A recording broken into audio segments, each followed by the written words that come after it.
It's the Growing for Market podcast.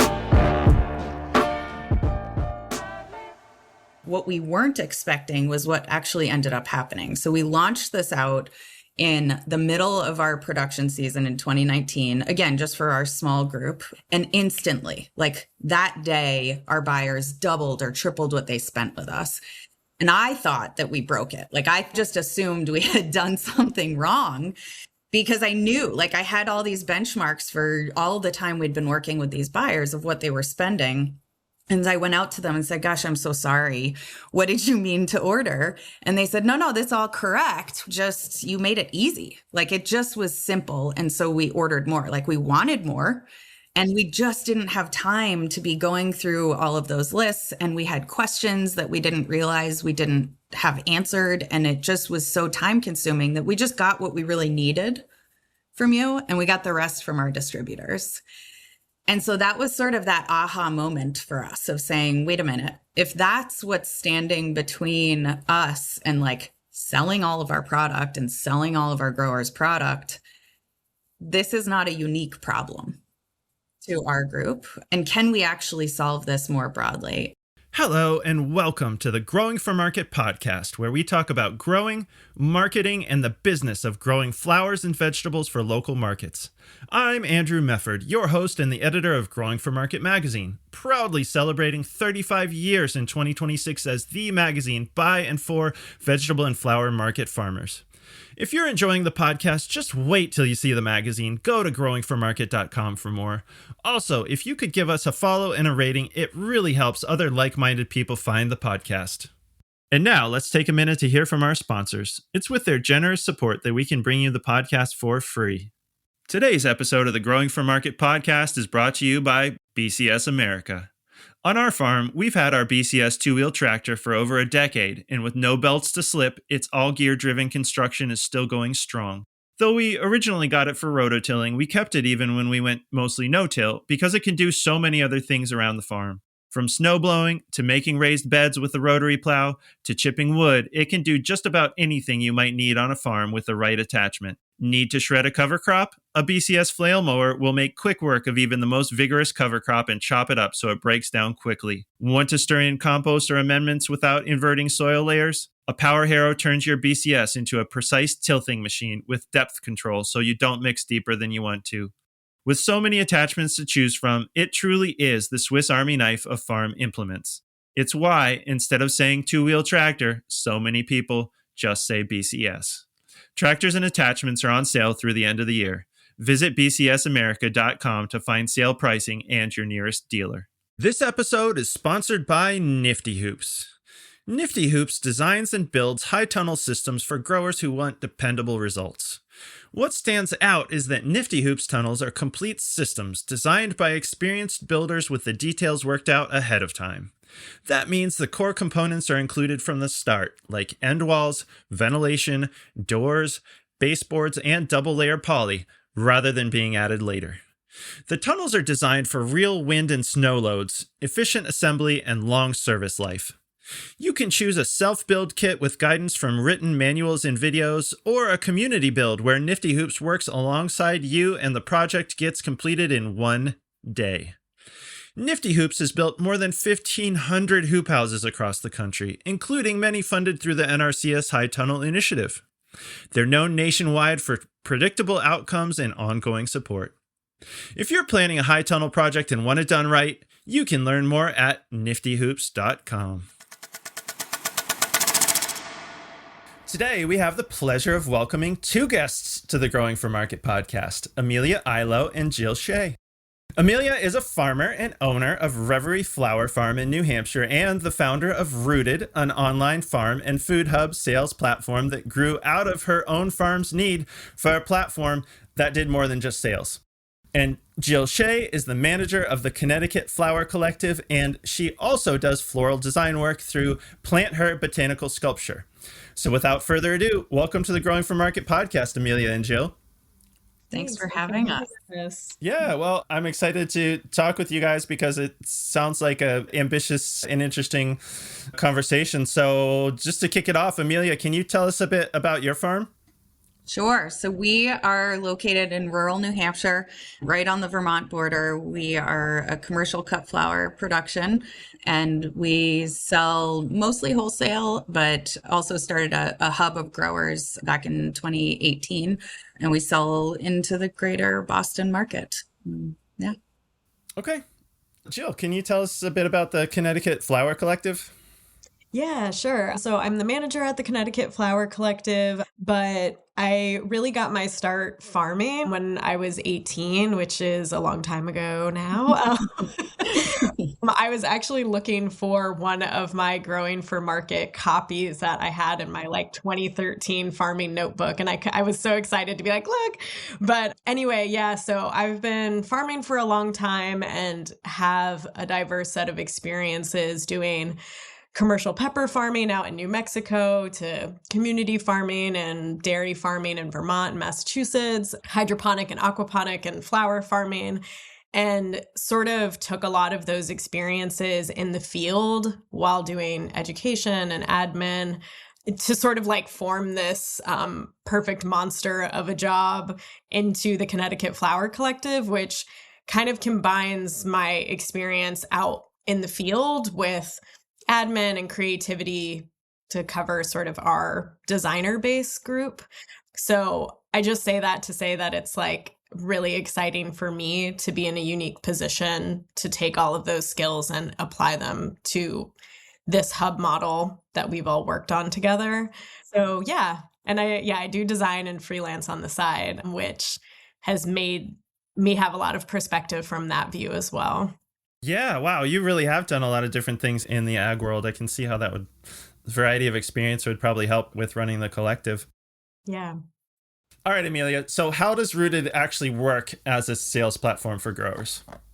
So Rooted is an inventory management tool and also a selling platform and marketplace. And so as a grower, you can join, or as a hub, you can join with your group of growers. We work in both ways, and you can sell wholesale, you can sell retail, you can sell both channels simultaneously. But basically you go in, you're creating your storefront, you are setting up all of your store settings and kind of controlling the visibility of your products in the marketplace. And then you're building all of your relationships. So typically folks are bringing on their existing buyers because they're looking to reduce their time sink in this whole process that they're managing on other systems, and then also connecting with other buyers in the marketplace. So you get prompts when people log in and create new profiles. So as a grower or a hub, you're getting alerted every time a new buyer joins in your area, and vice versa for buyers. But again, you're controlling that as a seller who actually sees all of your product. But it's really intended to be a replacement for sort of all of the button pushing of managing your sales, managing your inventory, and really tracking data and analytics around that and all of your orders. So streamlining that process for you. I think something that we try to step into and work closely with Jill and some of our other hubs on is really building, sort of a three-legged stool at Rooted, where, technology is one leg of that stool, and it's really important. But for this community, there are two other legs that are just as important. And one is education. And so really making sure we're driving forward a lot of educational content to help our members on the buyer side and the seller side to really kind of grow their own practice. And then the third leg of the stool is community. And so really taking an active role in helping you to build your communities is a key piece of that. And that's kind of with your buyers, but also with other growers and hubs near you to collaborate. And so I think that's a huge way that we try to step into this space, is acknowledging that you can't kind of do one of those without the other and expect them all to be going really well. Like you kind of have to be delivering on all fronts. We work with all sorts of producers. So we work in flowers, we work in food, in produce, meat, dairy, eggs, kind of across the board, but are really excited to be kind of serving this space. We've been around for a number of years now, and that is Rooted. Okay. And you facilitate retail and wholesale. So members of the public could go on there and buy something from their local farm just like a wholesaler could? Yep, you can, as long as the farm has retail enabled. So that's up to the grower if they decide that they want to step into that. They can manage markups, they can create farm shares, they can kind of manage their retail operation in parallel with their wholesale so that they're not having to kind of juggle through multiple inventory lists and kind of keep basically two sets of books, which I think a lot of us can end up doing if we're trying to juggle both of those channels. Yeah. And the same translates to a hub that would be using Rooted too, is they have the ability to enable just wholesale or wholesale and retail, and kind of run on the same platform, but deliver to both audiences. Right. And I'm assuming that you would have different price lists, like you would have a different price list for bigger buyers versus a retail customer, right? So we don't use price lists in the same way that you're thinking about them. You're basically managing your inventory, and you kind of have your base wholesale price, and then you can mark it up for your retail customers and mark up sort of different categories of products by different amounts. And then you can address the per customer price differences right on the customer. So we have a CRM tool built right into the platform. And so per customer, you can add markups or discounts. And so you can say, this is a really high volume school buyer, and I'd like to give them a 10% discount on everything. Or this is a buyer who just requires a lot more hand holding, and so I want to give them a 10% markup on their products. So you can differentiate pricing by buyers, but we try to streamline that so you're not having to manage lots of different lists and audiences. And you're really kind of fine tuning there and taking a more efficient look at how you're communicating pricing. And for us, that translates to where a farmer sets a price of a flower bunch. We sell wholesale, it automatically applies that price to it by farmer. So each farmer could have a different price point, rings at that. And then when a retail customer comes in, it automatically applies the percentage that we have across our entire retail audience. So yeah, no, that's cool. That makes sense. Okay. So Amelia, can you tell us what led you to start Rooted in the first place, and how long ago was that? When did you start rolling it out? We started rolling it out kind of really just for our local group in 2019. So like Jill, I've been farming since I was 19 years old, which also was a very long time ago, and started on produce farms and livestock farms, and kind of eventually grew into having my own farm and focusing in on flowers. I think where Rooted became sort of a reality for us was really born out of necessity, so we were trying to start this group of growers. We were selling really via availability lists. So managing in Excel, which I think is really common. And we had a really good problem in the sense that we had a whole lot of supply. So our growers had enough for us to really be selling, and we had a lot of demand. And what we were finding is that we were the problem. So my husband and I were sitting there doing all of these availability lists, and we were working full time and non-farm jobs. And we just got to a point where we were kind of elbowing each other at 3:00 in the morning, trying to build invoices and get lists out to our growers and kind of writing all the checks and doing all of the things that we needed to communicate with buyers. And there was this gosh, there has to be an easier way to do this, because we were the bottleneck. We were the reason that we couldn't actually sell all the things. And so it really kind of came from this place of, we can see there's a need for something, and also none of the tools that were out there really met the needs of us as growers and us as folks managing hubs. So we kind of set out to build something really just for our group. Really, that was kind of where it began, was to say, let's figure out a way to all be able to, basically have an Etsy, but for our farms. And everybody goes in, we upload all of our products and our inventory. We magically aggregate that for our whole group of buyers. And then all of our availability lists go away. And everything, all of that button pushing that we were having to do, all of the mistakes that we were making by doing it by hand, all of the time that we were spending, our theory was, if we do this well, we'll just save a whole bunch of time. And so that was kind of our reason for why we were doing this. What we weren't expecting was what actually ended up happening. So we launched this out in the middle of our production season in 2019, again, just for our small group. And instantly, that day, our buyers doubled or tripled what they spent with us. And I thought that we broke it. I just assumed we had done something wrong, because I knew, I had all these benchmarks for all the time we'd been working with these buyers of what they were spending. And I went out to them and said, gosh, I'm so sorry. What did you mean to order? And they said, no, that's all correct. Just, you made it easy. It just was simple. And so we ordered more. We wanted more. And we just didn't have time to be going through all of those lists. And we had questions that we didn't realize we didn't have answered. And it just was so time consuming that we just got what we really needed from you. And we got the rest from our distributors. And so that was sort of that aha moment for us of saying, wait a minute, if that's what's standing between us and selling all of our product and selling all of our growers' product, this is not a unique problem to our group. And can we actually solve this more broadly? And so that was kind of the rooted origin story of saying, is there something there that can be useful very broadly to this industry? And so we launched out nationally in 2020. Connecticut was one of our first customers. So we've been working together for a while. And that's how we started. We're now in all 50 states and work across food and flowers and meat, dairy, eggs, across the board there. Okay.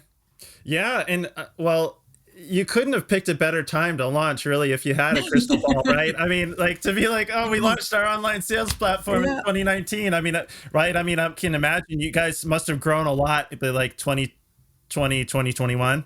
Yeah, we launched nationally on January 2nd of 2020 and had no idea what the world was going to look like a couple months later. But man, it was quite a roller coaster year. So 2020 was interesting, I think, because it forced us to say, okay, a lot of the wholesale channels that we were all selling into have kind of evaporated overnight. We also need to build customer segmentation. And so you can sell from the same inventory to your retail customers, your direct to consumer channels, and your wholesale buyers on Rooted. And that was born out of that sort of COVID craziness, I guess, in 2020. Yeah. Can you work with farmers in Canada, or is it USA only? We're only in the US right now. Yeah, we're only in the US. We hope to be able to step into Canada, but as of today, just in the US. Okay. I always like to ask because we have a lot of subscribers and listeners in Canada too. So, yeah. So stay tuned, Canada. Stay tuned. Okay. Well, so you guys had this really cool idea that I love, of course, because it plays off of the Growing for Market anniversary, which I know I've talked about how this 2026 is the 35th anniversary of Growing for Market. And people may or may not know that Growing for Market was started in 1992 by Lynn Basinski. A lot of flower growers will know her as the author of the book, The Flower Farmer. And in a long time, she and her family grew flowers and vegetables on their farm in Kansas. And so I took it over from her about 11 years ago. And so I love this idea that you had to talk about what has changed in the last 35 years and what we expect to change in the next 35 years, because I feel like we do tend to get very granular on this podcast. And because I think we have, a nerdy audience who's running businesses and, need those details. But I think it's a really cool idea to talk about sort of the immediate past of market farming in the future. And I think it's really appropriate to talk about with you also, because I'm going to jump out and say that one of the trends that I've been seeing relating to what we were just talking about, the COVID pandemic, is people going online, right? Because I feel like anybody who was already online in that 2019, 2020 timeframe probably saw their sales jump when everything shut down in early 2020. And then that, of course, spurred a lot of other people to go online, right? So I think it makes sense to talk about online sales platforms. So that definitely seems to be one of the trends. And so I'm very optimistic about that, just because I think historically farmers a lot of times have been price takers, not so much price makers. And it's a little different with our audience because so many people in the GFM audience are selling directly through farmers markets or farm stands or something like that. They can make their own prices to a certain extent, but I do think that the rise of online marketplaces is hopefully opening up more markets for people. And so hopefully they're able to keep a good price and grow the pie at the same time. So I definitely have my own thoughts about this, but I did want to ask you what trends you're seeing, or can you talk about how you've seen this play out at farms or hubs that you've worked on or with? Yeah, I mean, I think going back to sort of your anniversary, right? Like the last 35 years have seen a very big difference in a whole lot of things, like a very big shift in farming, especially when we look at small farms, right? Like that's really our focus. I think that's really your focus, is we're really kind of aware and trying to drive impact for small producers as opposed to kind of the much larger commodity crop production is kind of a different universe. So like looking back, I guess technology is for sure one of the big things that has changed over the last 35 years. But I think there's also just a lot more pressure on us as growers over the last 35 years. I mean, if we really look back and we kind of drill into like, what do the data show? 100 years ago, a third of our country was farming. And that was the career path for a third of our country. And today, less than 2% of our country is farming. That's a massive shift. That's a massive shift. And I think there's been this trend to really kind of like get big or get out. And it really increases that financial and economic pressure on producers. And so thinking through kind of that last 35 years, that's another big shift. Like technology has been a pro, I think, in really being able to help us as small farms. But I think one of the downsides is this income pressure, right? And that has manifested in so many producers. I think over 80% of farms are supported by off-farm income. Yeah. And that's hard. I mean, it's hard from a lifestyle perspective. It's hard because I think for all of us, farming just is a labor of love. And it's something that we are in it because we are wanting to feed our communities. We are wanting to show up for the people around us. And it is a very fulfilling path.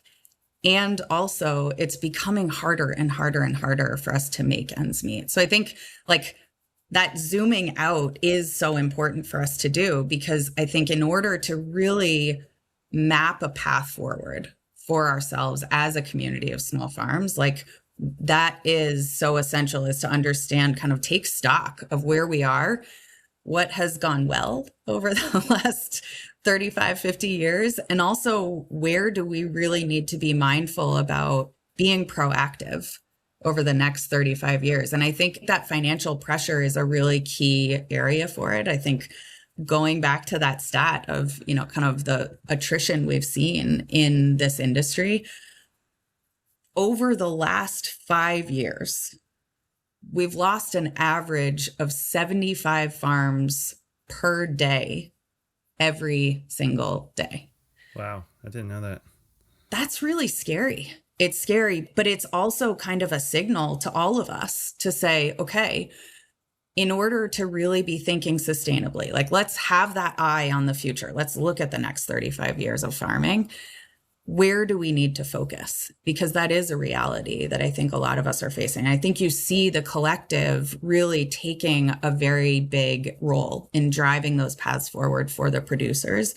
And I think that's something that we really try to lean into also, is, trying to make sure that the way that we're all showing up for our farms and for our hubs is mindful of those pressures, and also trying to be really proactive in driving impact on those. So, I mean, I think, Jill, you've probably walked through with a lot of your farms, kind of living some of those realities and also driving that change. So I think it'd be cool to hear you talking a little bit about some of their stories, because those profitability and I think burnout run hand in hand for producers and so much of your work lifts that burden off of them.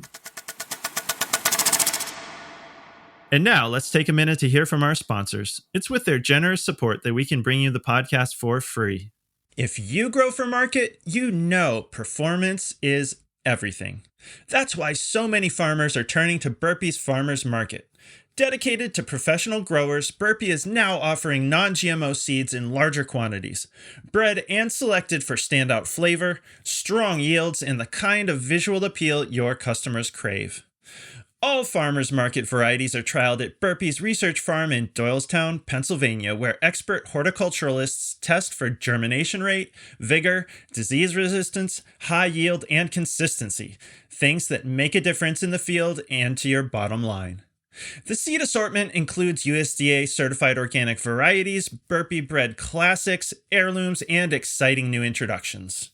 Burpee's been doing this for 150 years, and they're still creating new varieties with growers like you in mind.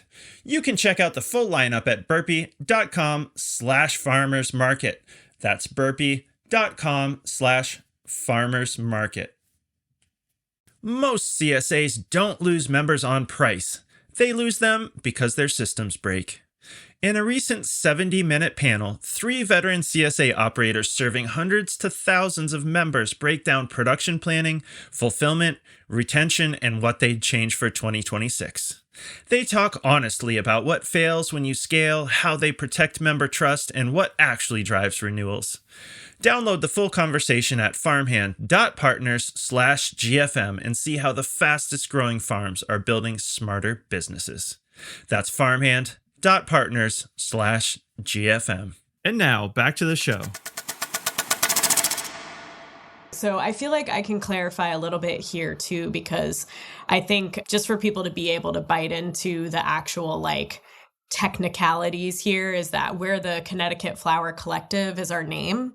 So from a technical standpoint, that means we are a group of growers and a group of designers, and we all come together in a wholesale marketplace for buying and selling, right? So we are a single member LLC, and that's how we function. We have one owner who oversees, but we do cast a lot of things to vote and kind of share responsibilities, and we have a staff that is paid. And so that's one structure, and that's how we operate. So we're not a formal cooperative, which is how some other operations run around the country.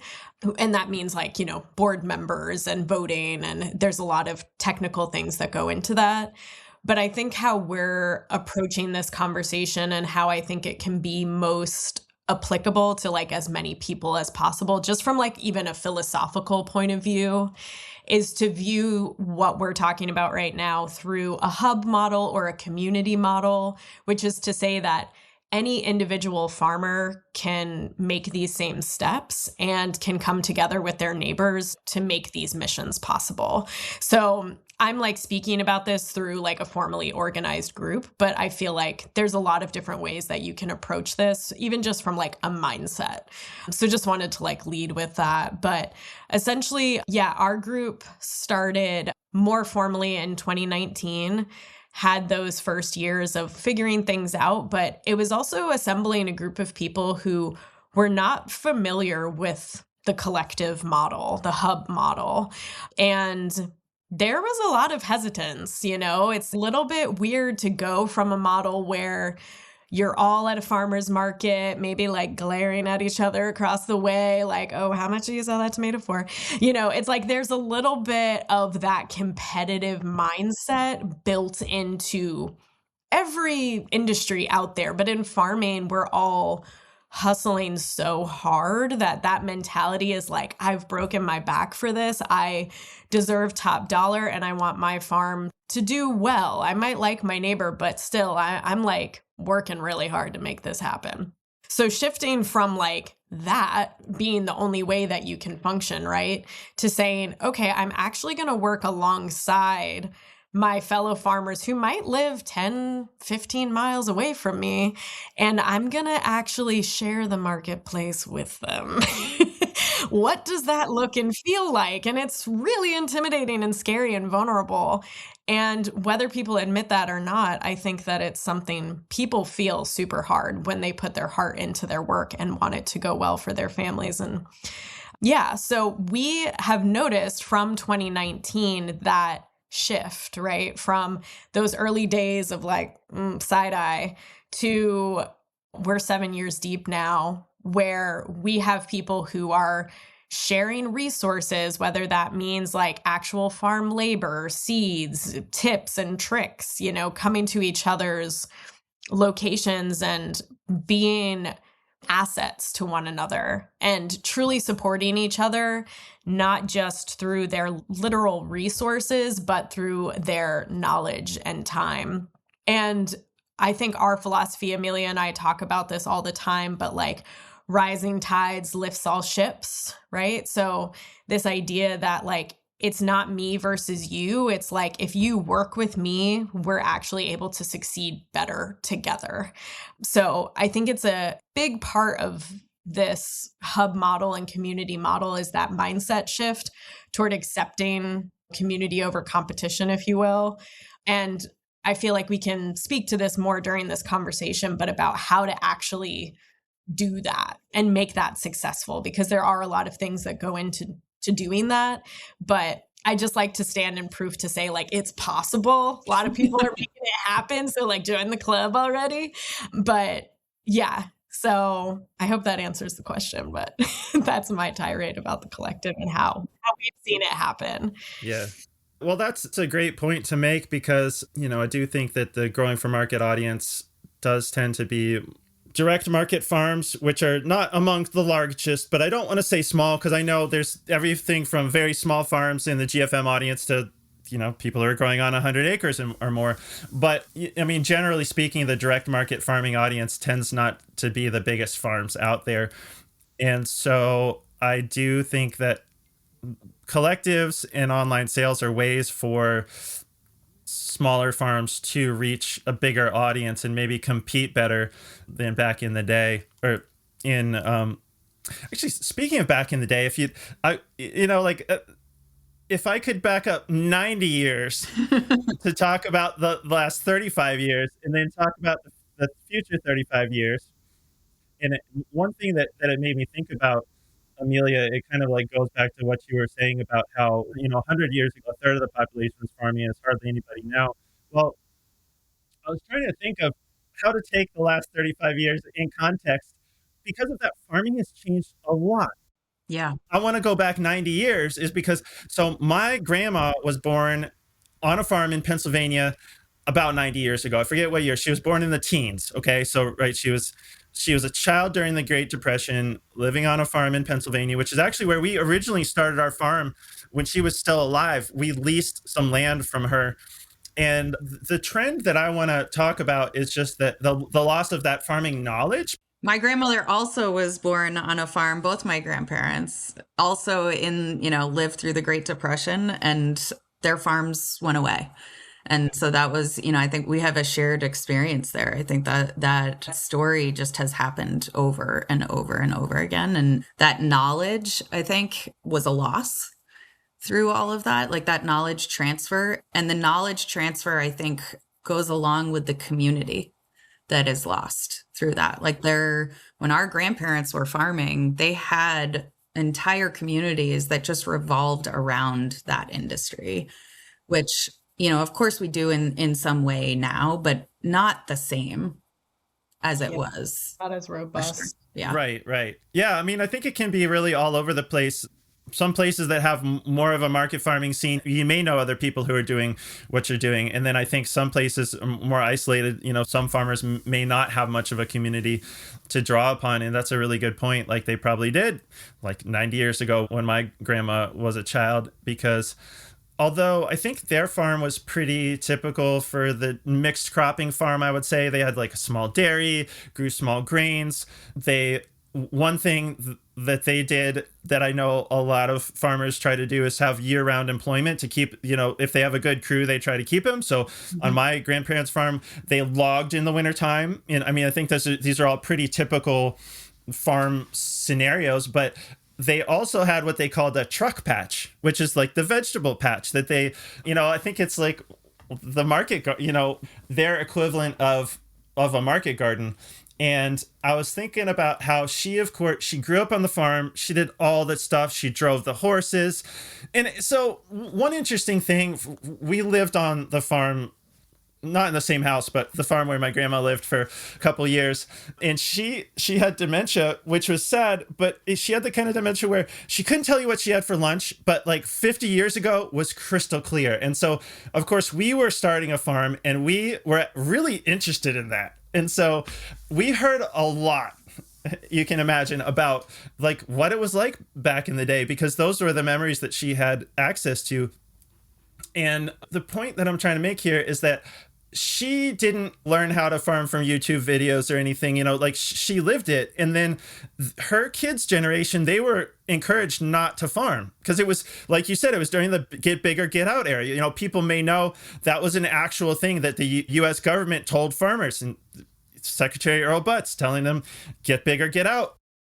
And I think our generation was often told that too. I mean, I remember in college deciding to go and work on the first farm where I was like, I have to keep this a secret from my parents because they will kill me if I tell them I actually would like to be a farmer when I grow up. It just was not, I mean, I don't think that was an encouraged path for our generation either, our parents or us. Like, why struggle, I feel like, was the mindset. Yeah. Yeah. Well, you're so right. Because, I know a lot of the people that I know who farm that are of a similar age to me, they were definitely discouraged, right? Because, most of them did not come from farming families. But I think the assumption is it's hard work, which is true, but that you can't, you can't make any money. So don't do that. Luckily, my parents were actually they were interested because we were hoping to start a farm there in order to eventually be able to buy the farm, which obviously didn't work out because we're up here in Maine now. But that, I was very lucky because we still had that farm connection. That I was very lucky to have parents who were supportive of that. They thought that was a cool thing that we were trying to do, was to get a business going to the point where we could buy the farm, even though it didn't work out. But I feel like that's a big part of what we're trying to do here at Growing from Market is like bring back those skills and make them accessible, the kinds of things that people would have grown up knowing how to do on farms. Not many people have that background anymore. And so I think it's true. I mean, you're creating dialogue around and education around so many topics that are really essential. And I think when you're looking at that, it's both in the weeds and really granular, and then also zooming out and really thinking about kind of the existential questions that can feel scary to talk about sometimes, but also I think are really important. And you're giving a platform to that conversation. So I think that knowledge transfer in the community, there's generational loss that has happened there that I think is so essential for us to be building infrastructure around and to really be thinking through, how are we creating a future for our communities where we're setting ourselves and our kids up to be better off than, kind of the last 35 years that we've seen, which is, I think, where, we try to dive into these topics is to really say, if we're going to be realistic and we're going to be really thinking about, okay, what are some of those big issues that are driving that attrition we see in the industry? And we really want to make sure we're building a better future. Let's be honest about where some of those issues are. And I think really thinking about that financial pressure and the profitability and where it's coming from, and really having an honest conversation about burnout. And I think where it's been really interesting, kind of how we've intersected with all of our farms and all of our co-ops, is to say, how can we partner in resolving these issues? And all of the sort of human stories that Jill was talking about of kind of the scarcity mindset and elbowing your neighbor out of the way and really kind of being every farmer for themselves, that it really just exacerbates the problems. We see that over and over and over again, is that it can feel like, oh, well, this maybe is a protective path for me, is to kind of go it alone. But actually, what we see, and we are super data geeks. And so we're really trying to understand, like, is this working the way that we want it to be working, the way that we think it should be working to build that better future? What we're seeing over and over is that when we all come together as a community, we actually sell more than the sum of our parts. And so I think that's where there's power in this community that is so essential, is that, yes, there are financial pressures for sure. And there are so many things that are out of our control, but there are also things we can do to drive the needle in the right direction there. And the burnout is so heavily tied to that. Like, if we really break down where are the sources of so many of these issues, like, let's drive them down to the very, very core of the problem. Looking at where we're spending our time is like one of the number one things that we need to do as farms, as hub managers, frankly, as buyers, like really thinking through kind of how do we recognize that we're living in a world that is much faster paced today than it was 35 years ago, 90 years ago. Yeah. And there's still sort of that same financial pressure. One of the places we were talking a little bit before we started recording about kind of the opportunities for large farms to appreciate economies of scale. Smaller, mid-sized farms struggle to really capture those same economies of scale. And so labor really is one of our number one line items, right? That's our number one expensive line item in our income statements. Those are places where we want to focus, is thinking about how do we increase our sales and also decrease our labor hours so that we can really kind of recapture there. And I think the community-based approach is a huge life preserver in so many ways. I want to put a quick plug here just because I know we mentioned small farms a few minutes ago too, and just sort of like their place within this and sort of also like the confidence that goes into pursuing that is sort of like, oh, I'm so small. How do I fit into this larger market, into this larger problem that we're also talking about to like overcome and actually, you know, make a viable business starting small. And I just kind of wanted to speak to that sort of like the evolution that can happen when you adopt a community model.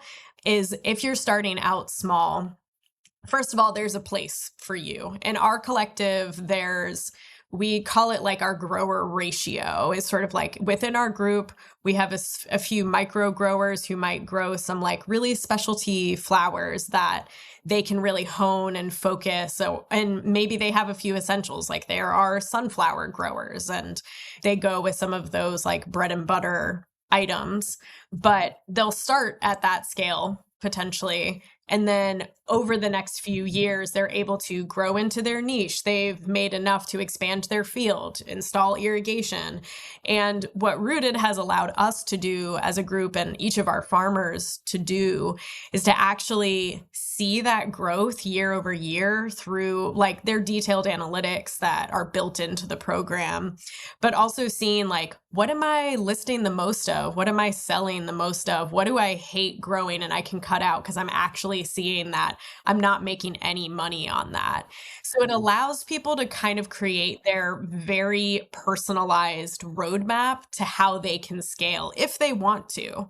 And I feel like that is just sort of like a empowering message to just say, like, even if you are starting out small, there's a roadmap to growth if you want it. And if you want to stay small, there's still a way to look at that information and minimize the amount of work it takes to pull off what you're doing, and kind of using data and these like technological tools to sort of be another employee, another assisting rational hand to tell you how to make the next move if that's something you want to do. Uh-huh. And so you think that growers are able to access bigger markets or different markets than they would be able to access otherwise through online sales?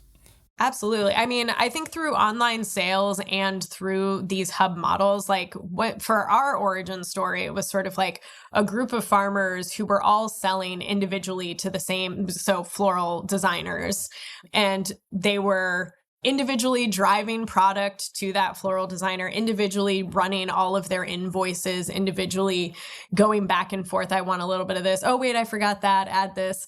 It turned into this extreme time suck for each of those individual farmers who were all going to the same person. And it became this like really obvious move. Why don't we all work together and one of us delivers all of our product to that one person? And I think importantly, just to like jump in on that, what Jill is describing is fragmentation, right? So like we've got this hugely fragmented, that means like nobody's centralized. Like we're lots and lots of individual growers and hugely fragmented consumer side. All the buyers are also fragmented and we're all repeating each other's actions throughout, right? So like all of the places where we can actually make that easier. And so this is kind of going back to that original origin story is like, why did we step into this? Was what we heard from our buyers was that if we can reduce that friction, anywhere we can reduce the friction for the buyers to actually source from us and to do it all in one place, because so many of their issues, like connecting it back to profitability. We as growers want to sell more things. We have a whole lot of waste, all of us on our farms. The WHO estimates that up to 50% of all food produced in the world wastes on the farm before it ever leaves the farm gate. That's insane. So if we're looking at profitability and kind of financial pressure and long-term solvency, well, that's a really great place to start is let's look at the waste that we all have and how do we increase that throughput, like the amount that we can sell through to our buyers. Well, let's ask the buyers, how do we sell you more things? And the answer from them is make it easier for me. Make it easier. Come together, work together. And so you can do that through hub models. You can do that, farmers markets are a place where you can do that, where you're kind of coming together for your consumers. And it's one of the reasons they're so successful. You can also do that through an online marketplace. So like Rooted Farmers is our online marketplace. It is a place where growers can all sell together, whether you're part of a cooperative or you're not.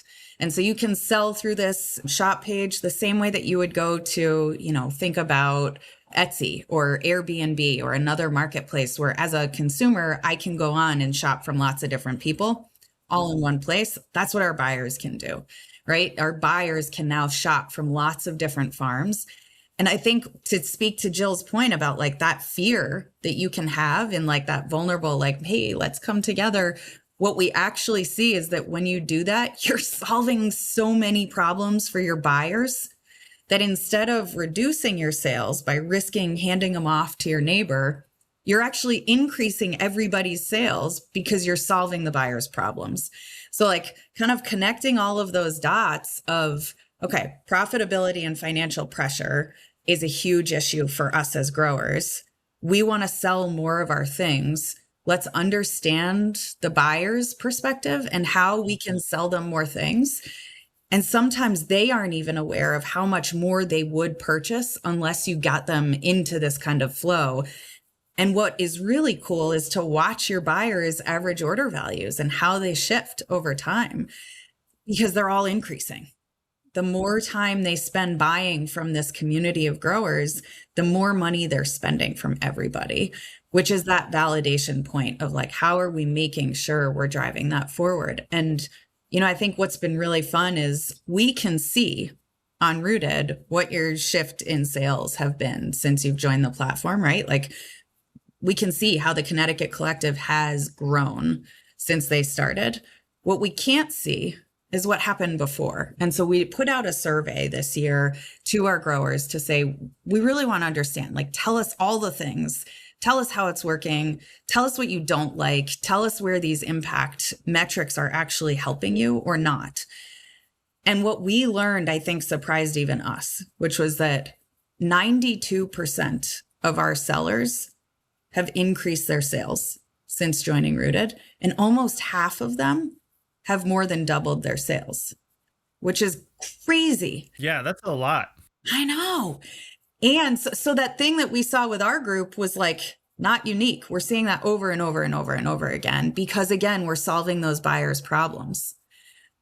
But at the same time, all of those growers reported saving over 8 hours a week in just all the labor of like button pushing and communication and all the things. So we're selling more and we're working less.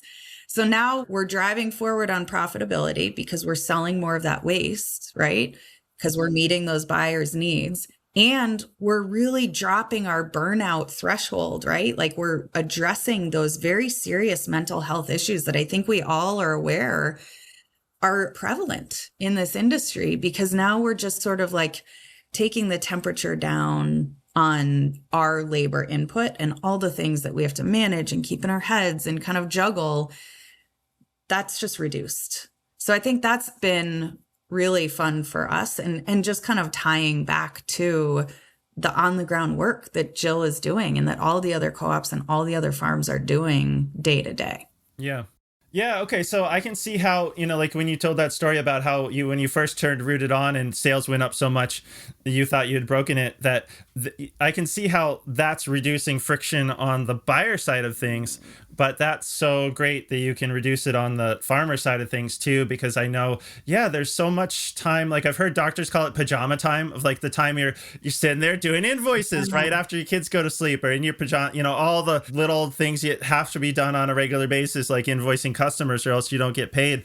And I think that's really helpful, because it's not the easiest time to be a farmer right now. I think like so many things play into how easy it is to farm.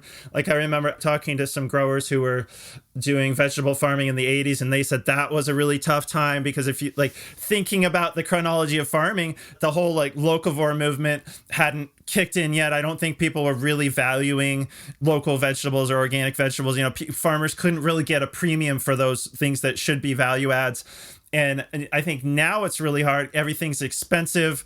I don't think it's ever easy to be a farmer, but I feel like right now is a hard time to be a farmer. And so that's really important. And I think you need to deal with that, right? Like if we are really honest about those conversations, those are the things that in order for all of us to still be around in 5 and 10 and 35 years, we need to be really honest about those conversations that are so hard, and then also productive about fixing them, right? Because that's what's driving so much of this attrition. Like, yes, there are for sure things out of our control, climate, land prices, all of these things, but this is in our control. And there are things that we can do to really mitigate on these fronts. Mm-hmm. I also feel like sometimes there's this perception that when you choose to partner with technology, or even if you're choosing to partner with other farms, that you're losing a sense of your autonomy and your independence and like way of doing things, which maybe is like very successful for you. And you're like, this is how I've always done it. It works really well for me.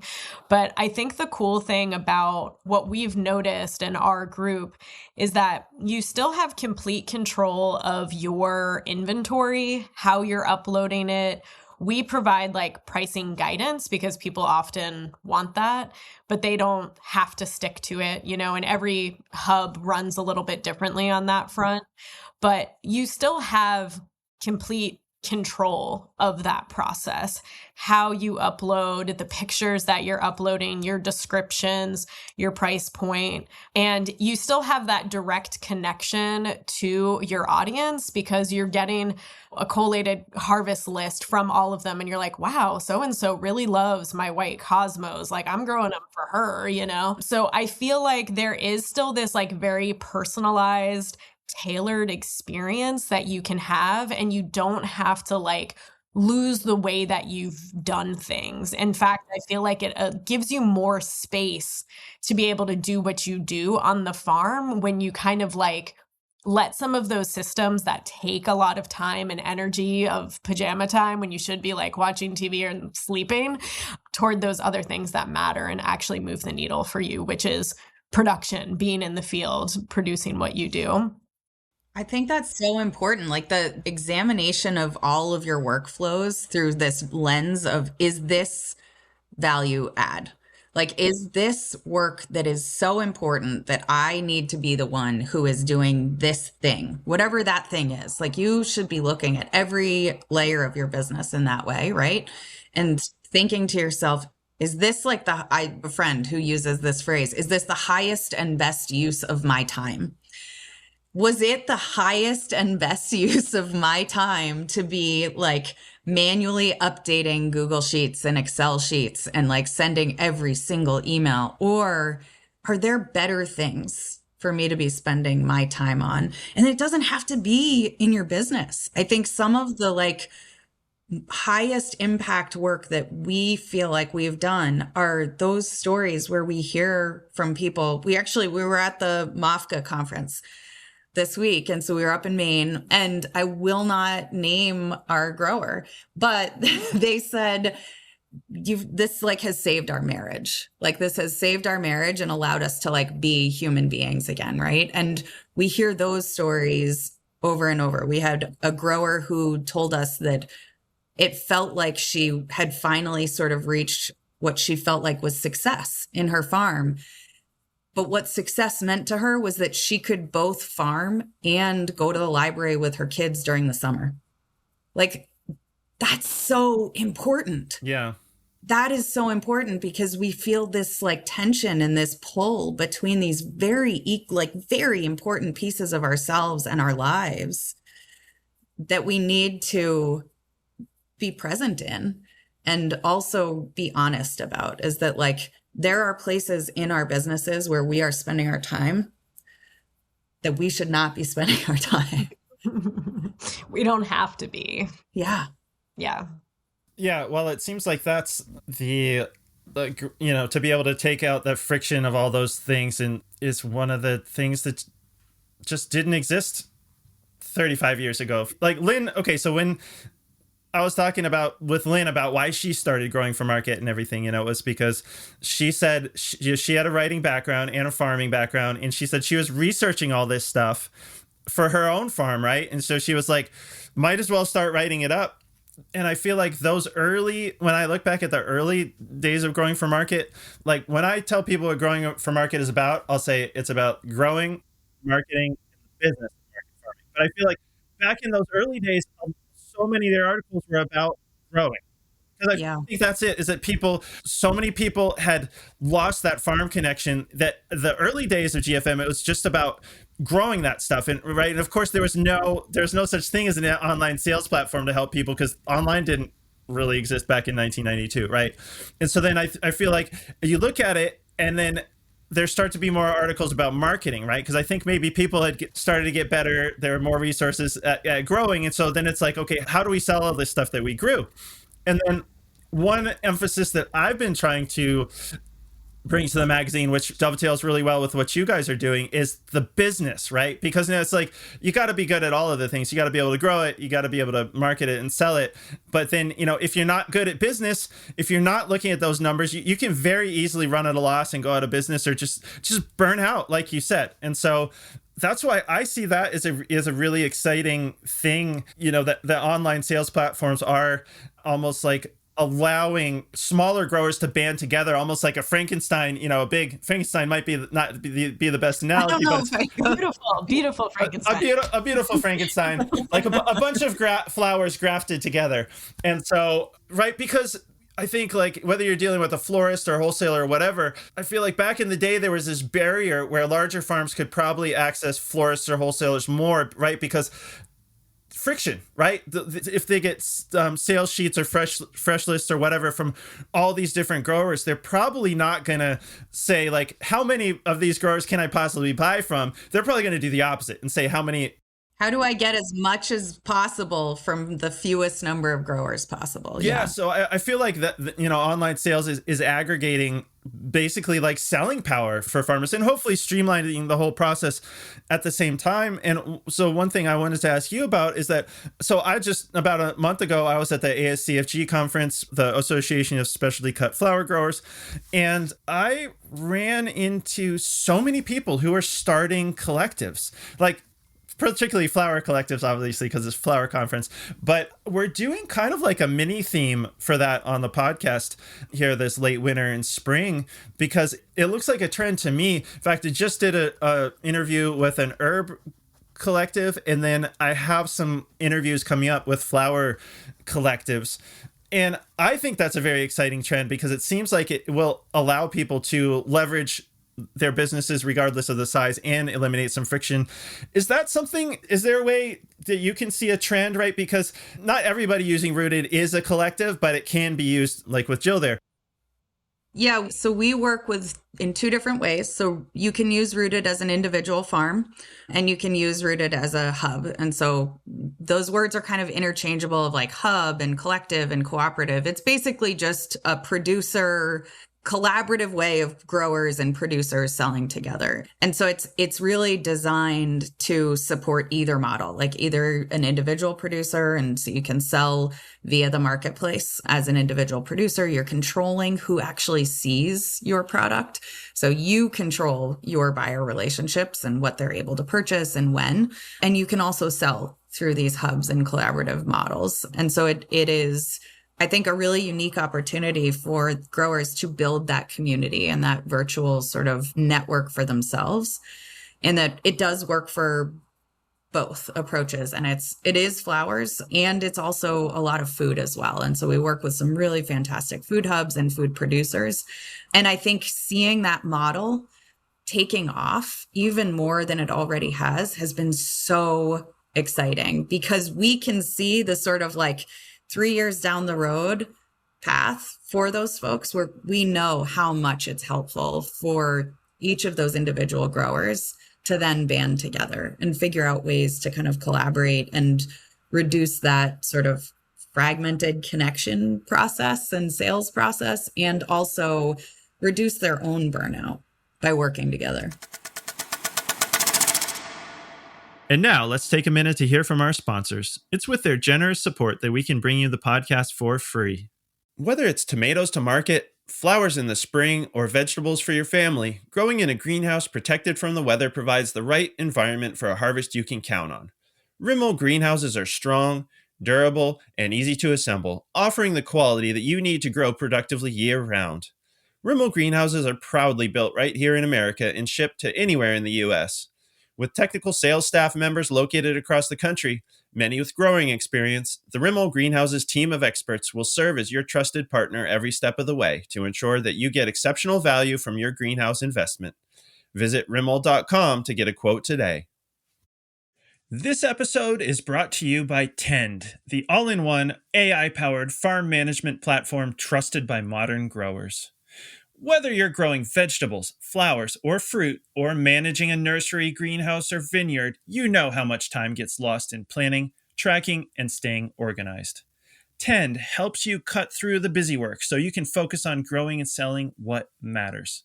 With Tend, you can plan your crops, assign and track tasks, manage inventory, and handle your sales and accounting all in one smart, easy-to-use platform. Whether you run a 1-acre farm or manage a large operation, Tend adapts to your scale and style, supporting everything from manual labor to fully mechanized workflows.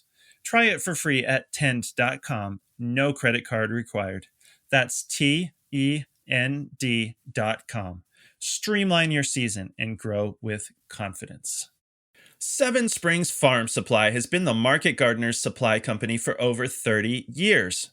Their catalog includes a complete selection of organic fertilizers, pest and disease controls, growing mixes, and cover crop seed. Their experienced team is ready to help you problem solve and find the right solution for your farm and your goals. Seven Springs is committed to providing growers with superior products and service because they understand that their success depends on your success. Request a free paper catalog and learn more at sevenspringsfarmsupply.com. Seven Springs Farm Supply, the market gardener's supply company. And now, back to the show. And I want to speak to that a little bit too, Andrew, just saying, like, have we seen this over the past 7 years? I mean, Rooted has put on a conference every year for flower growers or hubs actually, both food and flowers, to come together and kind of share their perspectives. And I feel like that has grown every year. Like, we see more engagement. And I think that there's something to be said about all of us seeing each other and that exposure, and for all of us to know that, like, yes, collectives have formed around the country and it's gone really well. And there's a lot of education and resources around these topics now that for people who are just starting out, I feel like Amelia and I have talked to groups in that situation. And there's kind of still that mindset of like, I want to go at it alone. I know what I'm doing. I'm going to make this happen. But to know that like on top of your local community of people to connect with, there is this larger network of hubs that exist. Like Amelia said, they're in all 50 states. Like it's happening. And I feel like there are resources for you both locally and on a larger scale, and to tap those, because I think that when I get to talk to other collective leaders around the country, I'm like, you're the only one who understands me. It's like we kind of face a unique set of challenges, but they are shared. And they all go back to like the challenges that farmers individually are facing too. So I just think that there's something to be said about looking around and realizing this is happening. There are people who are doing it successfully, and to kind of band together and on ways to like make sure that all of those function well, because it works. Yeah. Well, and that's one of the things that makes me optimistic.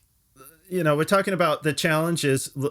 I'm optimistic about the ability of online sales platforms to grow the share of the local food and flowers pie, right? Because sort of like talking about how few people farm these days, well, we know, like I've heard various estimates of how much of the food is coming from local sources, and it's a single digit, whatever the estimate is, it's very small percentage. And we know that the vast majority of cut flowers are in the US are imported for a lot of reasons.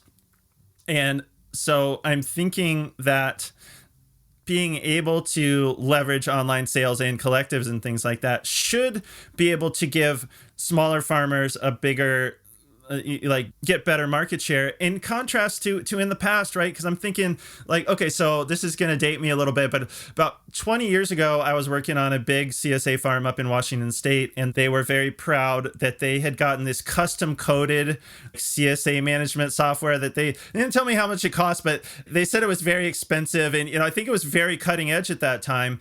That would allow them to do things like, let customers sub in or out different things that they liked or didn't like in their box, and they were trying to work on like home delivery and all these kinds of things. Whereas now, I think 20 years later, now that's off the shelf software apps that people can get, and so that should eliminate some friction. And hopefully, it can be daunting to think like, oh, only a single digit of all the food and flowers is from local sources. You could also flip it around and say that's all market share that we could take if we got a bit more efficient, and could leverage our advantages that we have now. And we're doing a good job right now by talking about it, because I think the more people that know that that's an option and that the market share exists is to be like, there's a need there. I think Amelia and I were talking, it's like, we want people to be farming, people want to be farming, but we actually like need you to be farming. And the opportunity is there for you. I think when we step back and we sort of look like at this problem, at that sort of 30,000 foot view, and we say, okay, we acknowledge that there are these, sort of very big challenges that we need to work to overcome to really make sure we're setting ourselves up as a community to thrive in the next 35 years. And we acknowledge that burnout is a huge one. And we acknowledge that there's this financial pressure. I think one of the big questions that I think really should be on all of our minds is, okay, so what can I do about it? Like, what can I do about it for my farm? And what can I do about it for my community? And, I think one of the things that we point to is really tracking your data, right? Like really take a hard look at your time, at your costs, at your waste, your loss, at where you are putting all of your energy, and really have an honest conversation about, are these the highest and best uses of my time and my money and my resources? And then I think the second one is to really look at your own business on sort of a sliding scale, right? Like when you're thinking about so many of these systems, I know we've talked about like online sales as this sort of like opportunity to unlock. I would go even farther than that and say, it is really examining what that means for your farm. And is it definitely capturing everything that you need it to be capturing? And we've joked about this before where, I think one of the things that we can kind of use as an analog is payment. So like as a farm, I'm going to produce a case of tomatoes and you're going to pay me for that case of tomatoes, right? And so there's this ability for us to say, did you pay me or not? Where it's binary. It's a yes, no, right? Like it's a pass or a fail. If you paid me in pennies, in $100 for a case of tomatoes and you paid me in pennies, that passes the test, right? You've paid me. But is it the best way for you to be paying me? Because I then have to go and count my $100 worth of pennies. What if you paid me in bills instead? Or what if you wrote me a check? Or what if you paid me in credit card and then I didn't have to chase you down at all because I just hit the collect payment. And so there's this sliding scale of, is this really the best approach that I think is really important? And you can apply that to your entire business.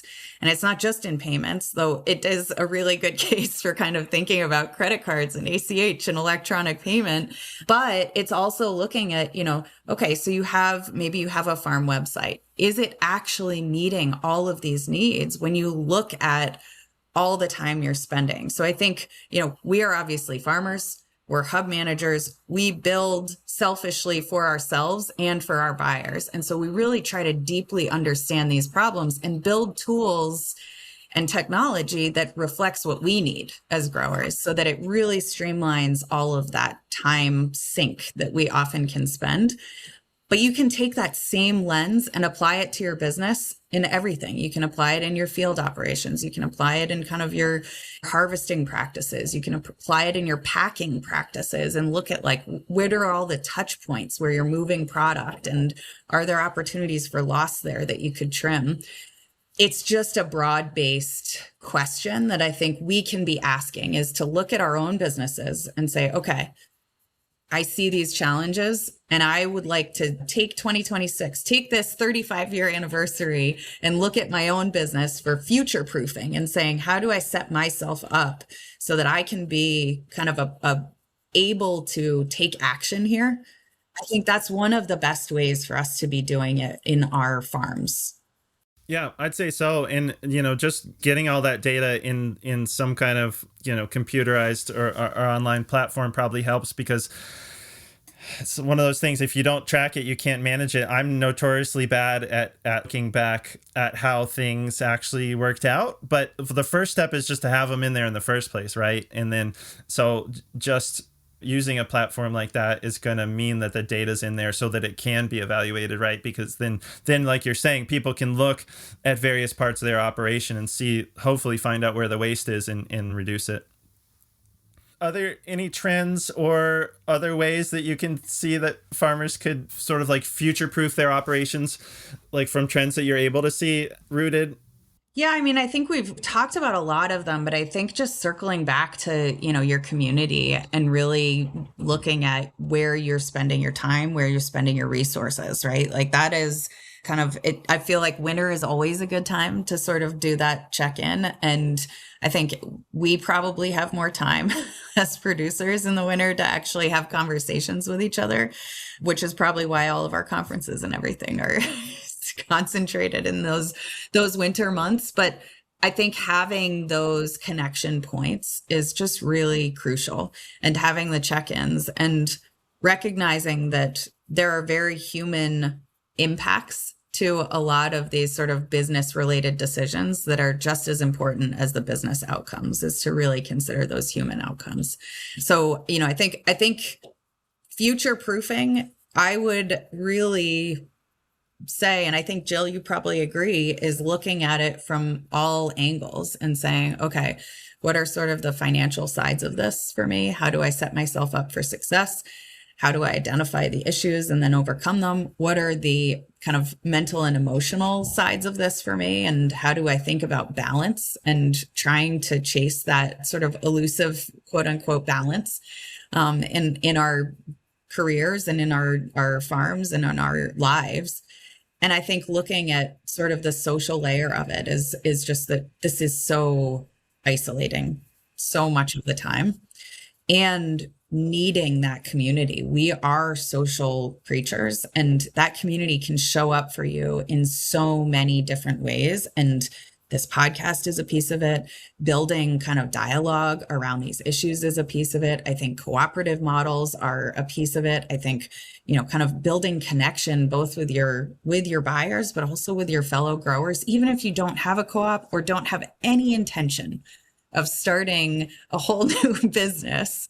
That's okay. There are so many ways your community can really be that support for you. And I would say just like future proofing should really span all of those areas. I also think there's something to be said there about like, if that feels overwhelming, if it's like, okay, how do I evaluate all of the things? I think that it's really easy to start with saying, what do I hate doing? Because everyone can tell you that pretty fast. So everyone can be like, here's what I'd like to complain about. And start there. Start there as the piece of like, what if I didn't have to do that? Would I like my job better? Would I show up happier at the end of the day? And if I didn't have to do that, who could do it for me? How could that thing be carried out by some other service or business or person? And starting there, I think the answer is usually pretty obvious pretty quickly. And it becomes a lot easier to then work backwards from there to say, okay, that's my biggest pain point. How do I move away from that and toward the thing that I enjoy the most? And I think that speaks to longevity, profitability, and burnout, because the more you like it, hopefully the more you'll stick with it. And the more you're making on it, the more incentivized you are to keep doing it. So I think starting there can be a really helpful tool. Yeah, that's a great idea, because I know so many people get interested in farming and then they're probably enjoy being outside and don't enjoy sending invoices and all the other stuff. And it's that stuff. I think it's that kind of stuff. It's the friction that can turn it from something that you love into something you hate and makes you burn out. I mean, that's a really good point. Like, we talk about profitability and all those things, but you've also got to enjoy what you're doing if you're going to do it long term. So that's a really good point. I really appreciate your perspective on this, because I feel like in a way at Growing for Market, I have what they call it, like the 40,000 foot view, just because I talk to a lot of people through the podcast and working with writers who are, for the most part, farmers on articles. And just through the magazine, I end up talking to a lot of people, but it's not very granular in a way. So I think you also have a big picture view, but I feel like you see a different angle and maybe a little bit more granular than I do. So it was really interesting for me to hear your perspective on it. And you've been really generous with your time. But I did want to ask if there was anything else that I should have asked you, or if you'd like to say before we let you go. No, I mean, I think we really strive to create resources and support for everyone in this space. And so I would just ask that, folks reach out to us if they have questions, if they have suggestions, if they would like to have dialogue around any of these topics, because that's really, that's how we have built. It's how we've grown. It's how we've gotten to the place that we are. And I think it is like the single most important thing as we're really thinking through how do we build something that feels representative into the future, is to have that dialogue constantly with folks. So I would just say reach out. If, we've got lots of resources on our blog. We've got lots of resources. We've got a podcast that we've also started this year that is really exciting to, again, just try to bring education and discussion and dialogue to this audience, and various micro learning opportunities. We have courses, lots of different places where you can kind of dive in.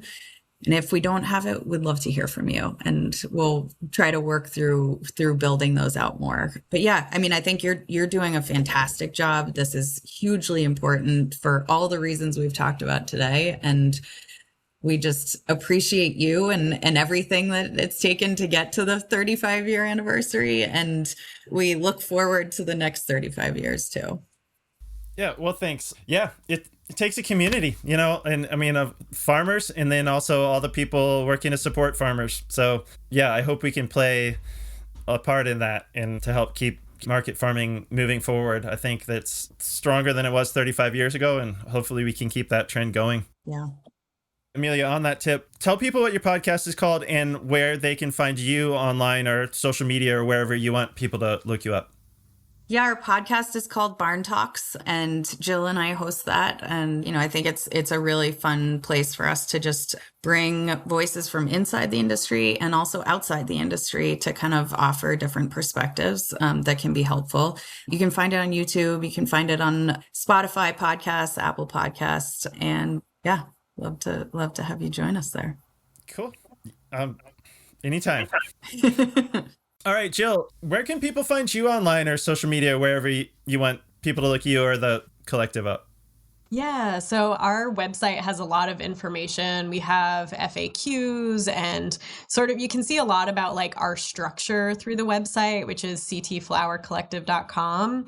And you can always email us and reach out if you have questions. Like Amelia said, there's courses that we've helped with that are really helpful for collectives who are starting out and wanting information that way.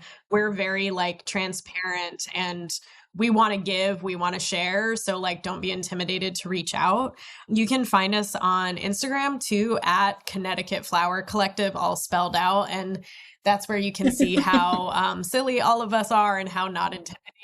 And glad it doesn't take geniuses to run this stuff. So, definitely reach out to us on there. And yeah. Okay, cool. Well, thank you so much for all you are doing to eliminate frictions for farmers. You guys are awesome, and I really appreciate you taking the time to tell us about it today. So, keep up the good work, and let's keep in touch. Awesome. Thanks for having us. All right. Thank you both. Thanks, Andrew. Thank you for joining us for this episode of the Growing for Market podcast. If you've been enjoying the show, please consider giving us a follow and a rating or a review. It really helps others find the podcast. For more tips and tricks from farmer to farmer, check out our magazine at growingformarket.com. Whether you're a commercial grower or just want to grow like one, subscribe to Growing for Market magazine for the nitty-gritty of growing, marketing, and the business of market farming. We publish 10 issues per year with articles written by experienced farmers on topics ranging from tools and techniques to farm business operations and marketing.